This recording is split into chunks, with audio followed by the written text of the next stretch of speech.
Hello friends, income tax के cases की series में आज जो हम केस डिस्कस करेंगे उस केस का नाम है assistant commissioner of income tax versus Rosebay interiors India limited.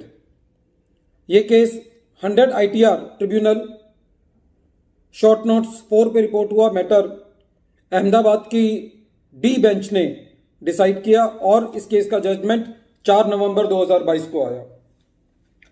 Friends, इस केस को डिस्कस करने का जो मेन लॉजिक है वो ये है कि इनकम टैक्स के अंदर यदि कोई खर्चा इनकम टैक्स के प्रोविजंस की वजह से अलाउ है और स्पेशली सेक्शन 37 के अंदर, तो चाहे हमने अपनी बुक्स के अंदर उसका कोई भी ट्रीटमेंट कर रखा हो तब भी वो खर्चा हमको अलाउ होगा। एग्जाम्पल के तौर पे प्रेजेंट केस के अंदर एसएससी का जो केस था वो असेसमेंट ईयर 2009-10 को लेकर के था। इस केस के अंदर एसएससी ने बहुत हैवी एक्सपेंडिचर एडवर्टाइजमेंट पे किया।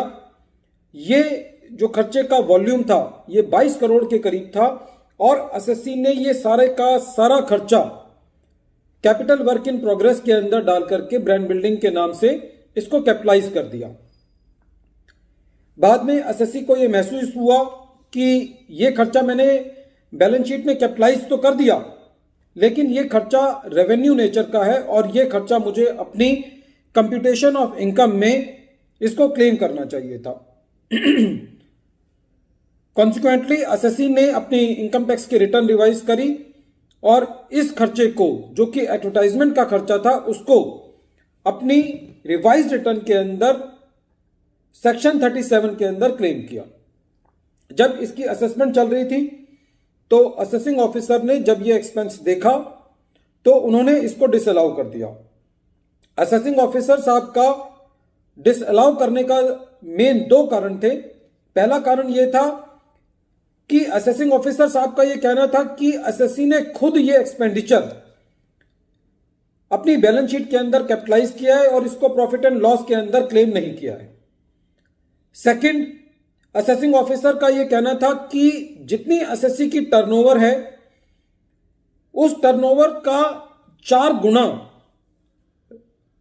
एडवर्टाइजमेंट पे खर्चा किया गया है और इसीलिए यह खर्चा जो है वो कैपिटल नेचर का है।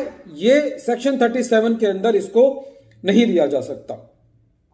इन 2 कारणों की वजह से असेसिंग ऑफिसर ने एसएससी के इस क्लेम को एडमिट नहीं किया। एसएससी सीआईटी अपील के पास गया और सीआईटी अपील ने एसएससी के अपील को अलाउ करते हुए ये कहा कि जो एसएससी ने अपनी रिवाइज रिटर्न के अंदर एडवर्टाइजमेंट का खर्चा जो कि ब्रांड बिल्डिंग पे किया गया है वो रेवेन्यू नेचर है।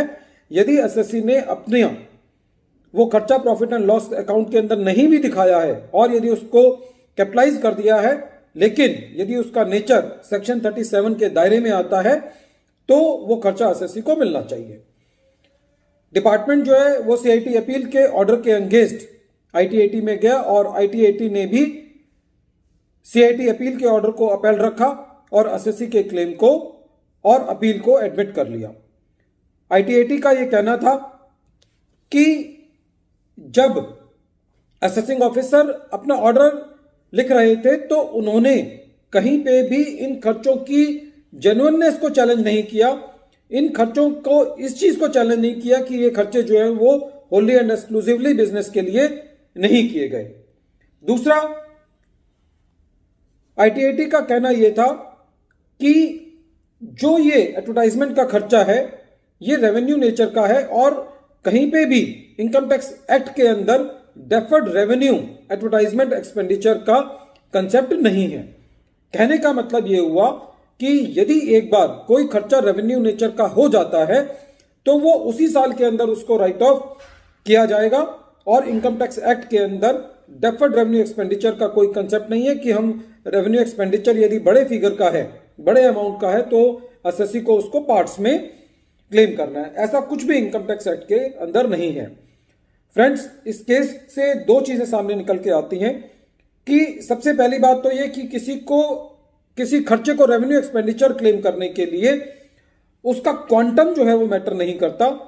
दूसरा, ये चीज मैटर नहीं करती कि यदि हमने उसको गलती से प्रॉफिट एंड लॉस अकाउंट में ना दिखाने की बजाय यदि बैलेंस शीट में भी दिखा दिया है तो इससे हमारे उस खर्चे को क्लेम करने के अधिकार पर कोई भी फर्क नहीं पड़ता। यह केस बहुत इंपॉर्टेंट है सेक्शन 37 सब सेक्शन 1 को समझने के लिए, रेवेन्यू एक्सपेंडिचर को समझने के लिए और उस तहजीब को समझने के लिए जिसकी वजह से हम अपने खर्चों को इनकम टैक्स एक्ट के अंदर एज एन एक्सपेंस सेक्शन 37 के अंदर क्लेम कर सकते हैं।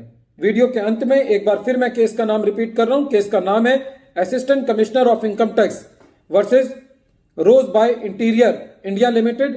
ये case 101 ITR tribunal short notes 4 पे रिपोर्ट हुआ। मैटर अहमदाबाद की डी बेंच ने डिसाइड किया और इस केस का जजमेंट 4 नवंबर 2022 को आया।